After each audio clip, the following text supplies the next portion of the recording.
بسم الله ربي ويا ربي، ومن عزك عليا. خلقت لي محمد هو يشفع فيا. صدقتي في قولك يا رسول الله، وعلامة القيامة بين يدينا، واللي خبرتينا بيه شافتو عينينا.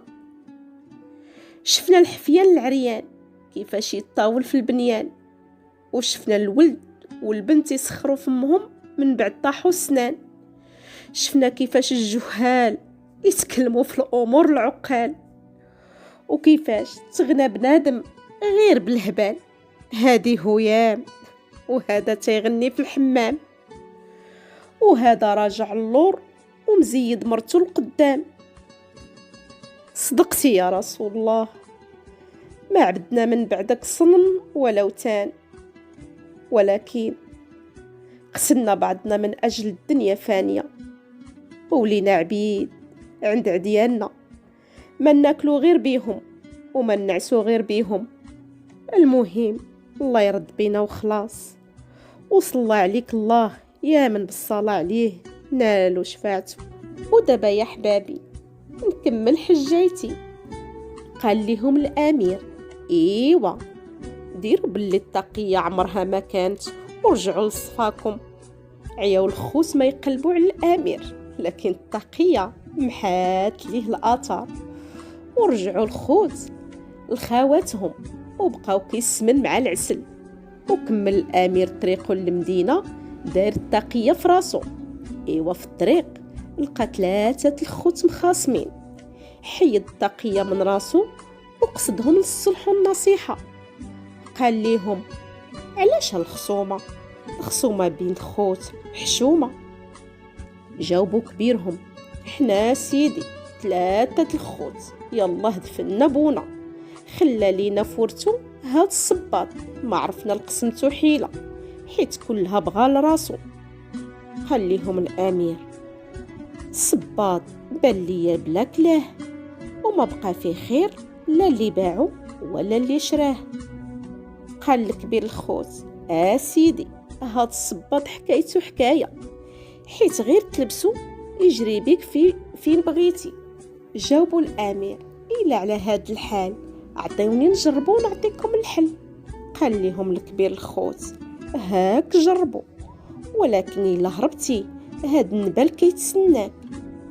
إيوا غير لبس الأمير الصباط في الرجل، تبعوا التقية في الراس، وهكذا فاز الأمير بالتقية والصباط وصالح الخوت.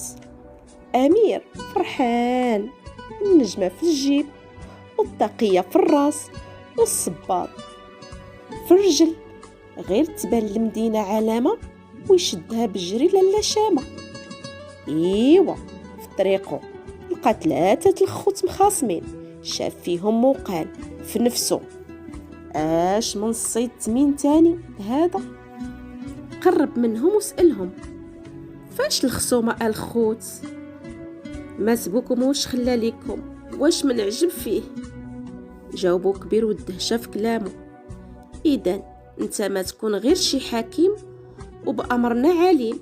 إيوا سمعنا وقصد بيناتنا، مات بونا وخلى عصاتو.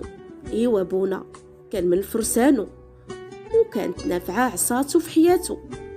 إلا في اليوم الحرب تخادلوا الفرسان ودخل بيناتهم الخدلان، غرس العصا في الأرض وبإذن الله كيتقلب الخدلان. النصر الكبير يفرح به الشيخ والصغير. إيوا كيف نديرو في هاد القسمة؟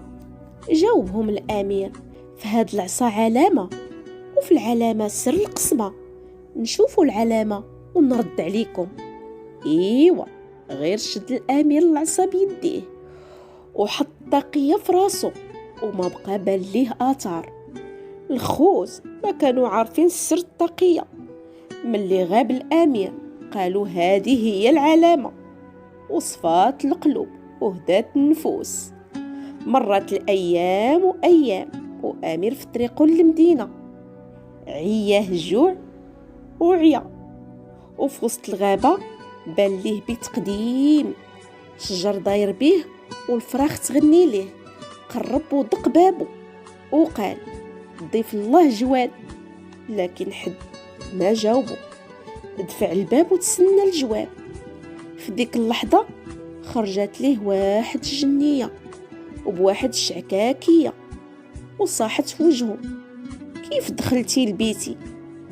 غلطتي ولا نسيتي؟ اليوم لحمك عشا لوليداتي وجلدك البنديري المواتي. خاف الأمير وبسرعة لبس الطاقية وغبر الجنية. الجنية حسبته جن بحالها وقالت: بانوا عليك الأمان.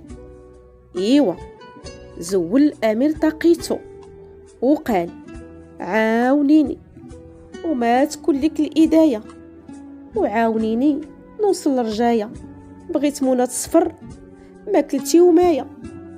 قالت ليه الجنية: ما عندي لك جهدة ولدي، وليداتي يومين بالجوع وأنا نخرج من بيتي ممنوع.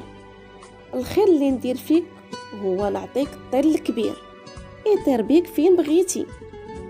فرح الأمير بعوين الجنية. ايوا، شوية جا طير الغابة، ما حجباتو سحابة ولا ضبابة. طلع الأمير لظهره وطار بيه لقصر المدينة. في السما الأمير طاير كيشوف المدينة من السما، مكشوف سرها باين عيبها وزينها.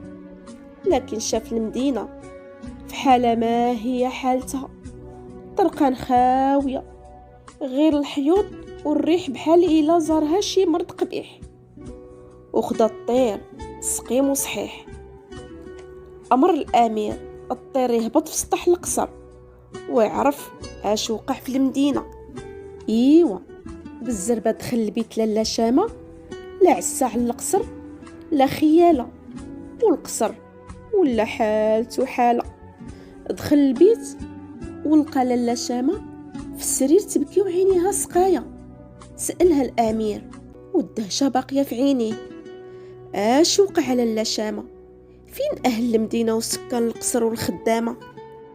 جاوبته لالا شامة: كلهم في ساحة الحرب، الرجال والنساء، الكبير والصغير. العدو هاد المرة ناوي ياخد البلاد ويدمر اللي بنيناه وبناو الجداد. والخبر اللي جات اليوم قالت باللي جيشنا ما بقى عنده جهد، العدو كتير ما عنده حد. هز الأمير عصاته وقال لالا شامة: فين ساحة الحرب؟ اليوم العدو يرجع خاسر. جاوبته لالا شامة: ورا الجبال العالية. وبسرعة ركب الأمير طيرو وطار به لساحة الحرب قبل ما تشيع الخبر الخسران. وصل الأمير لمكان وكان فعلا الجيش على حافة الخسران. غرس الأمير عصاته في الأرض وكل شي تقلب على راس العدو. الجيش هربان والملك تلفان. ايوا، الجيش مولاي باهي طلعة قتل وسبا وغنم، وتقلبت الخسارة لربح كبير ما كان في الحسبان. رجع الجيش للمدينة فرحان باللي كان. رجعوا يعاودوا قصة الحرب اللي ربحوا بسبب الأمير وعصاته. وبالصراحة الناس نساو الأمر النجمة وما بقى ليهم حديث غير عصا الأمير. في اليوم التالي وقدام مولاي باهي طلعوا لالا شامة. دخل الأمير خاطب راغب وخرج النجمة من جيبه. النجمة كانت لامعة ساطعة ونورها ملأ المكان. وقبل مولاي باهي طلعة وقبلت لالا شامة. قال له مولاي باهي طلعة: لو كانت الخطبة بلا نجمة أنا قابل الكل ما درتي لهاد البلاد السعيدة. قرب الأمير بين يديه وقال: ولو طلبت لالا شامة 1000 نجمة كنت طلعت للسماء 1000 مرة. وهكذا كملت الفرحة وتزوج الأمير بلالا شامة ودار العرس 3 الأيام وفرح فيها الصغير والكبير. أما في القضية الطاقية والعصا والصباط خداهم الأمير ومشى عند مولاي باهي طلعة وقال: هاكا سيدي هاد العصا العجيبة، حيت الحرب انت مولاها، بالعصا تحفظ الهيبة وتخلي لبلادها غناها. وخلي لي يا مولاي الصباط والطاقية. عرفتوا علاش خلى الصباط والطاقية؟ حيت الأمير كيف قلنا كان أمير الفعال والقوال. كان كل نهار يلبس صباطو ويدير الطاقية ويطير يزور صحابو في الدوار، يمشي في الحال ويرجع في الحال. ايوا الأمير ولا شامة، عاشوا حياة سعيدة، لا من ينكد الفرحة ولا من يكد المكيدة. ومشات حكايتي من الواد للواد ومن بلاد لبلاد، يحكيها الجداد للصبية والحفاد. أما أنا باقة مع الجواد، لقائي معاكم في حجاية جديدة إن شاء الله.